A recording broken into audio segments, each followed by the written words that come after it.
Bonjour, cher poditeur, j'espère que vous allez bien. Je vous remercie d'être toujours aussi nombreux à nous écouter, que ce soit les épisodes en solo, avec invités ou bien avec mes comparses de la mensuelle, devenue aujourd'hui la ponctuelle. D'ailleurs, n'oubliez pas de mettre des étoiles ou des commentaires sur votre plateforme de podcast. Ça ne coûte rien, mais ça fait grandir le podcast en lui donnant de la visibilité. Je compte sur vous. Avant de commencer cet épisode, je voulais faire une dédicace à la jante féminine qui représente 80% de l'audience. Merci.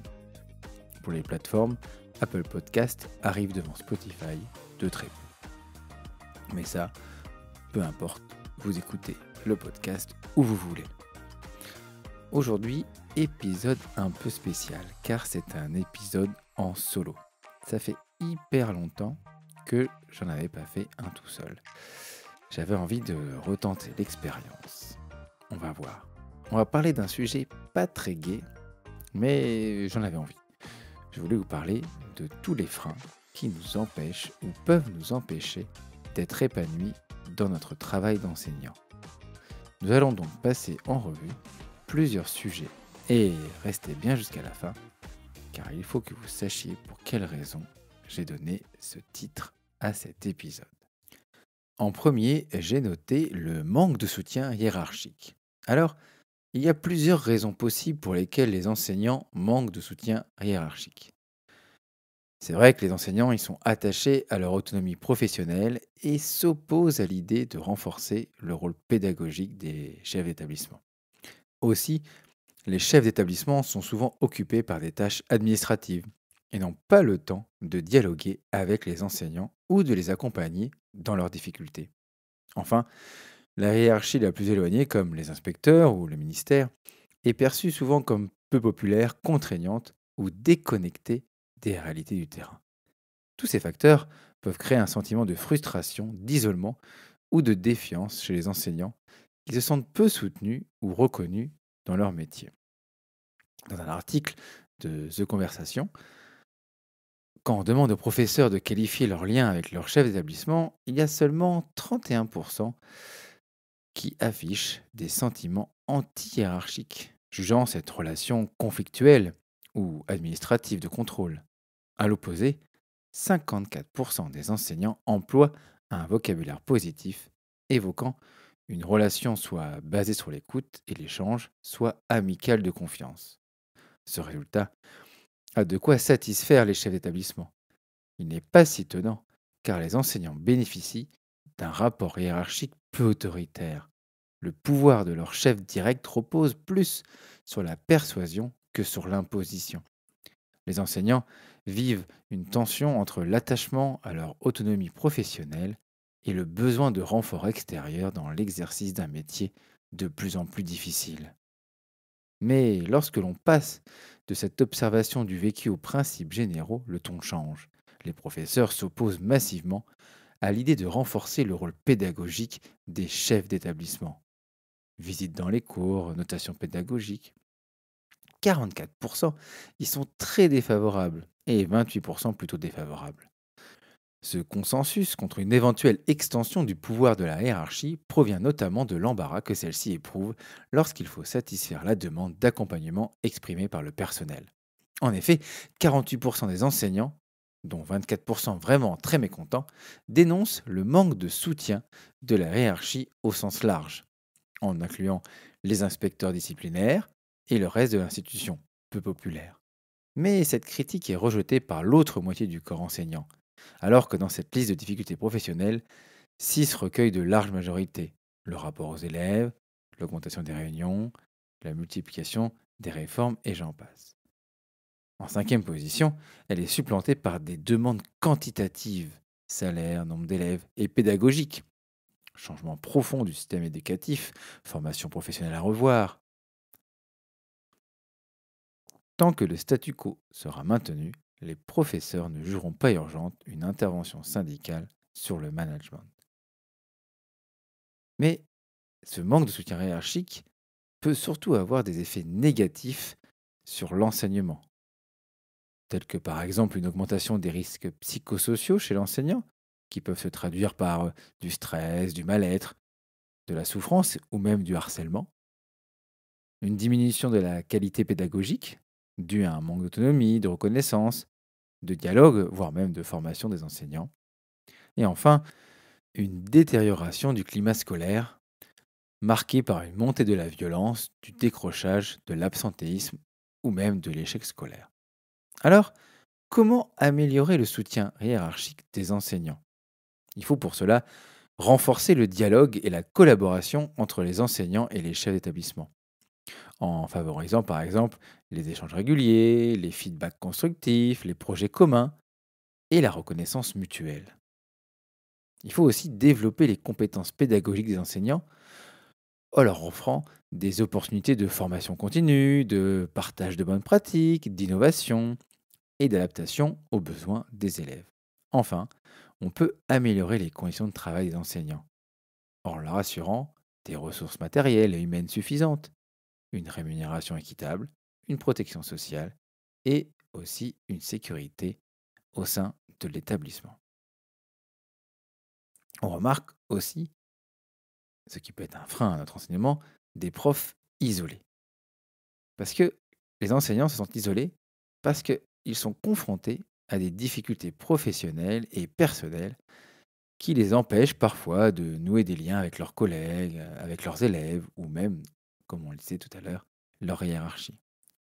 La charge de travail qui les oblige à consacrer beaucoup de temps à la préparation des cours, à la correction des copies, aux réunions et aux formations, au détriment de leur vie sociale ou familiale, peut augmenter cette sensation d'isolement. La diversité des publics qui les amène à s'adapter à des niveaux, des besoins, des attentes ou des comportements très variés, sans toujours disposer des ressources ou des compétences nécessaires. Enfin, la violence scolaire qui les expose à des situations de conflit, d'agression, de harcèlement ou même de maltraitance qui peuvent les affecter psychologiquement ou physiquement. Toutes ces difficultés génèrent du stress, de l'anxiété, de la dépression, de l'épuisement chez les enseignants qui peuvent se sentir seuls, incompris et même impuissants. Il est donc important de leur apporter du soutien, de la reconnaissance, de la formation, afin de prévenir cet isolement et de favoriser leur épanouissement professionnel. Dans un article de profinnovant.com, l'épuisement professionnel est parfois défini comme la phase finale d'un processus de fatigue physique, mentale et émotionnelle chronique. On le décrit aussi comme un processus progressif d'érosion des moyens internes d'un travailleur. En ce qui concerne les enseignants, on peut percevoir cet épuisant, entre autres, comme une usure muette et continue qui résulte du contact fréquent avec les élèves. Les trois manifestations de l'épuisement professionnel sont la fatigue physique, la fatigue mentale et la fatigue émotionnelle. Le développement d'une image de soi inadéquate et aussi la prise de distance avec autrui due à des sentiments négatifs et cyniques. L'isolement peut se produire à de nombreux moments différents de la carrière d'un enseignant. Cet isolement peut prendre de nombreuses formes, telles que des manifestations physiques, environnementales ou même sociales. Certains enseignants travaillent dans des zones très rurales et ont peu de contact avec d'autres collègues qui pourraient les soutenir dans leur domaine. De même, y compris dans les plus grandes communautés, certains professeurs peuvent être les seuls à enseigner une matière particulière, comme le japonais ou le russe par exemple dans une école. Le sentiment d'isolement qui en résulte peut être assez écrasant, car la pression pour créer des leçons intéressantes et efficaces repose sur les seules épaules de ces personnes, n'ayant aucun moyen immédiat de partager les ressources avec les autres. Cela peut donc augmenter la pression ressentie par un enseignant et peut contribuer à son épuisement futur. Continuons dans les éléments gains, la charge de travail. Eh oui, la charge de travail des enseignants est souvent très importante et peut avoir des effets négatifs sur leur santé, leur motivation et leur efficacité. Il existe cependant des moyens d'aider les enseignants à mieux gérer leur charge de travail. Par exemple, développer des systèmes d'organisation, de planification, de priorisation, qui permettent aux enseignants de gagner en du temps, de réduire le stress et d'éviter le surmenage. Aussi, on peut utiliser des outils numériques, comme des applications, des plateformes ou des logiciels, qui vont faciliter la préparation des cours, la communication avec les élèves ou les parents. Et enfin, collaborer avec les collègues, les chefs d'établissement ou même les conseillers pédagogiques, qui eux peuvent offrir du soutien, des feedbacks, des conseils, des ressources. Et aussi favoriser le partage des bonnes pratiques. Toutes ces stratégies peuvent contribuer à améliorer la qualité de vie et de travail des enseignants. Mais aussi, ça peut renforcer leur professionnalisme et leur efficacité. Un autre frein que j'ai noté et dont je voulais parler, c'est ce phénomène, pas très nouveau, mais qu'on voit de plus en plus, c'est l'enfant roi. C'est le parent souverain et l'enfant roi, qui sont des expressions qui désignent des formes de relations entre les adultes et les enfants, où ces derniers sont surprotégés, survalorisés et peu confrontés aux limites et aux règles. À l'école, ce type de relation peut poser plusieurs problèmes, comme un manque de respect envers les enseignants, les camarades ou le matériel scolaire, qui peut se traduire par des comportements agressifs, insolents et même destructeurs. Une difficulté à s'adapter aux exigences scolaires, à accepter la frustration, l'erreur, l'échec, qui peut entraîner des réactions disproportionnées, des conflits ou même du décrochage scolaire. Enfin, une faible capacité à coopérer, à partager, à écouter ou même à se remettre en question, ce qui peut nuire à l'apprentissage, à la socialisation et même à l'autonomie. Dans un article sur psychologie.com, on parle de personnalité auto-centrée. C'est le constat fait par Cécile Ernst, professeure de sciences économiques en banlieue parisienne et auteure d'un livre analysant son expérience. Elle dit: les adolescents auxquels j'enseigne depuis 15 ans n'ont jamais appris à tenir compte des autres. Le collectif n'a aucun sens à leurs yeux. Ils sont devenus leurs propres références, incapables de se remettre en question. Nous sommes face à un phénomène inquiétant, dont il est temps de prendre conscience, d'autant plus qu'une partie d'entre eux atteint maintenant l'âge adulte. L'enseignante se souvient de cet élève qui hurlait suite à une mauvaise note et l'insultait même en cours, jusqu'au jour où, face à sa mère convoquée par la direction, le jeune homme s'est effondré en réalisant que sa professeure n'était pas qu'une fonction, mais aussi une femme qui souffrait. L'une d'entre elles est sûrement sociale. Nous sommes dans une société de vitesse et d'hyperconsommation. L'immédiateté est la règle. Il devient très compliqué d'opposer un non aux enfants, de leur apprendre l'attente pour Noël ou leur anniversaire. Et comment faire une fois adulte? Tout est là. Car apprendre que tout n'est pas instantané, qu'il ne suffit pas de vouloir pour pouvoir, que la volonté a une limite, celle des autres, est quasi impossible si le travail n'a pas été fait en amont. Et la confrontation avec le monde devient ainsi insupportable. Alors, on parlait de surprotection. On peut voir la surprotection comme un évitement de la réalité. C'est, c'est une attitude parentale qui consiste à éviter à son enfant toute confrontation avec la réalité, avec les frustrations et ses dangers. Cette attitude peut avoir des effets très négatifs sur le développement de l'enfant. Sur un article sur Doctissimo, sur la surprotection parentale, le monde extérieur est dangereux. Ça pourrait être le slogan de celui des parents surprotecteurs. Leur objectif principal, c'est faire en sorte d'apporter un maximum de bien-être à leur progéniture pour atténuer cette réalité. Par exemple, si un enfant n'aime pas les légumes, ses parents poules ne lui en donnent pas. Son instructeur de judo est trop sévère, il le retire de cette activité. Il se plaint d'un camarade de classe trop méchant, ils en parlent directement aux parents. Face à des situations perçues et reliées comme difficiles, ces parents vont mettre en place des stratégies et des actions pour surprotéger leur enfant de la dure réalité.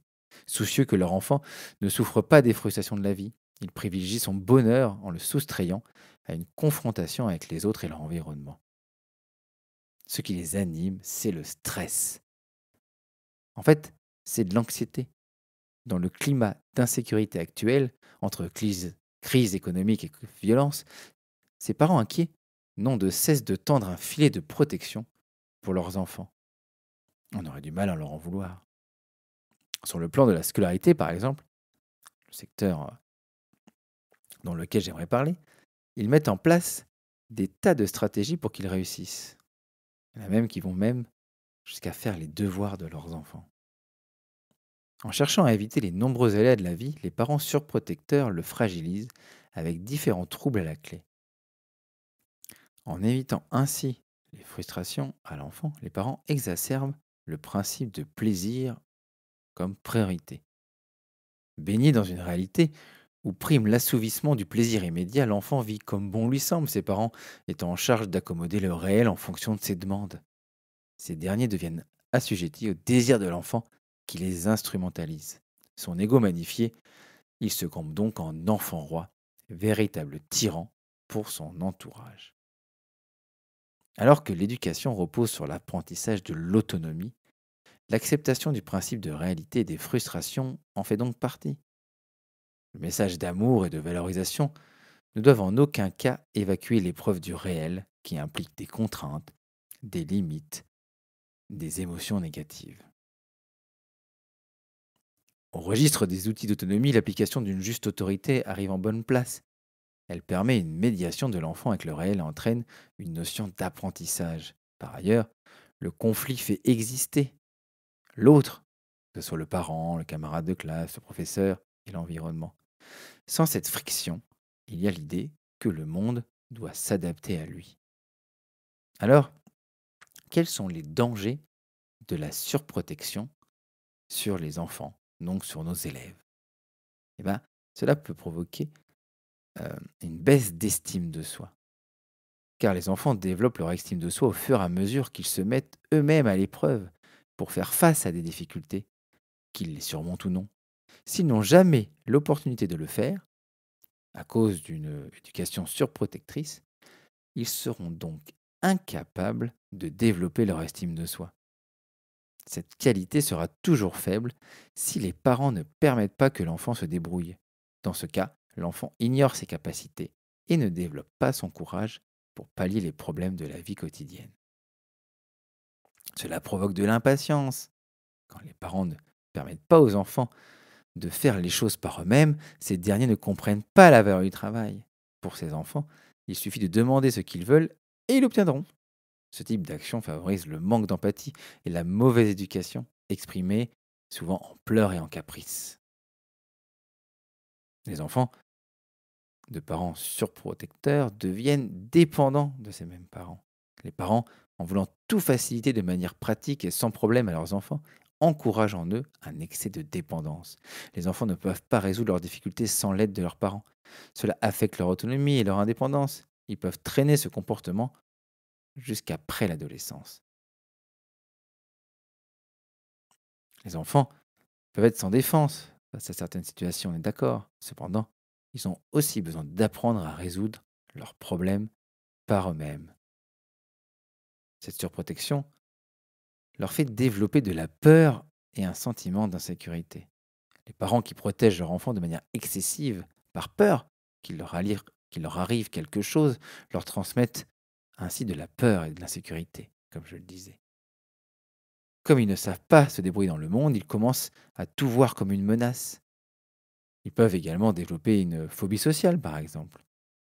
Si nous éduquons nos petits dans la surprotection, nous les convertissons en personnes peu sûres d'elles. Cela aussi limite leur apprentissage. Et oui, car l'apprentissage s'obtient par l'expérience et par l'échec. Dès leur enfance, ils commencent à commettre des erreurs, à obtenir des réussites et des échecs. C'est à ce moment qu'il faut leur enseigner les techniques pour résoudre les difficultés de la vie quotidienne. Ainsi, plus tard, ils pourront devenir des adultes responsables. Aussi, les enfants rois ne tolèrent pas l'échec, ont du mal à l'accepter. Car depuis petit, ces enfants ont quelqu'un qui résout ces problèmes, voire qui prend des décisions pour eux, évitant ainsi qu'ils fassent des erreurs. C'est là que ces actions se convertissent en l'un des dangers de la surprotection. En effet, les parents ne leur ont pas permis d'expérimenter l'échec. Ainsi, quand ils doivent en affronter un, ils ne savent pas gérer la situation. Cela provoque aussi des problèmes de comportement.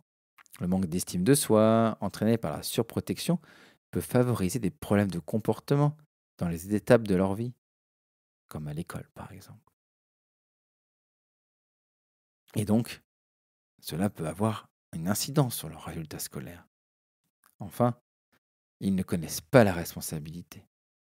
Et oui, depuis le plus jeune âge, nous devons assigner des responsabilités à nos enfants. Il ne faut pas toujours les aider dans leurs tâches quotidiennes, ranger leurs jouets et faire leur lit, ou les excuser pour leurs fautes et erreurs. En nous comportant ainsi,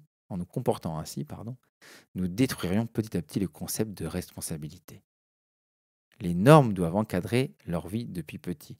Ils sauront ainsi que pour vivre ensemble à la maison et en société, il faut être responsable de nos actions. Nous formerons ainsi des hommes et des femmes bien éduqués pour le futur. Enfin, il est important de rappeler qu'il est impossible d'éviter qu'ils courent des risques, qu'ils échouent et souffrent. Et ce, qu'importe l'amour que nous leur offrons en tant que parents. La vie est pleine de batailles à livrer. C'est pour ça, c'est pourquoi nous devons les préparer pour qu'ils soient capables de surmonter n'importe quel écueil. Et donc, il faut éviter de les surprotéger. Et pour finir, je voulais parler d'un autre problème, du manque de motivation des élèves. Eh oui, car la motivation des élèves, elle peut dépendre de plusieurs facteurs.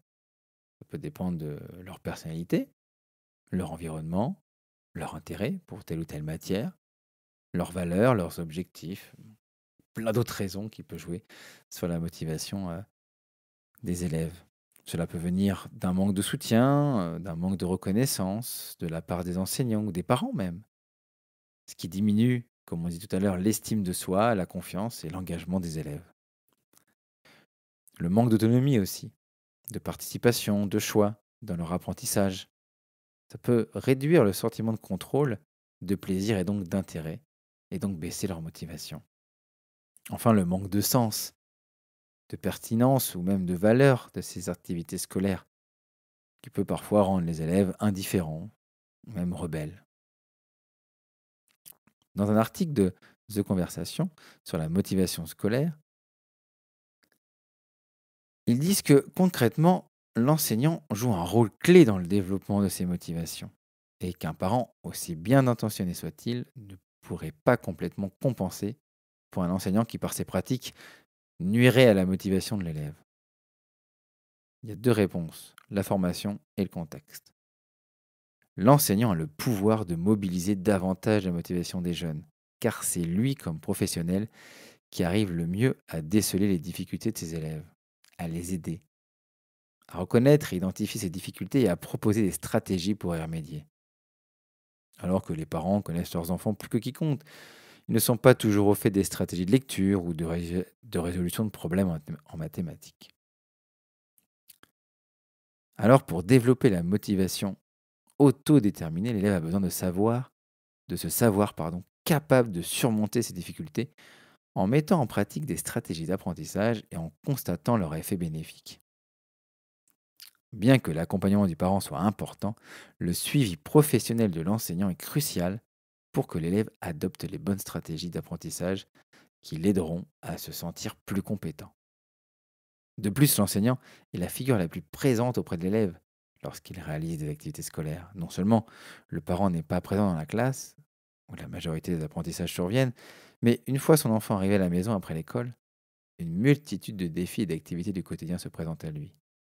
L'aider dans les activités scolaires ne représente alors qu'une partie des responsabilités du parent envers son enfant. L'enseignant, au contraire, dispose d'un contexte d'apprentissage privilégié, soit un lieu et un moment qui sont réservés à cela.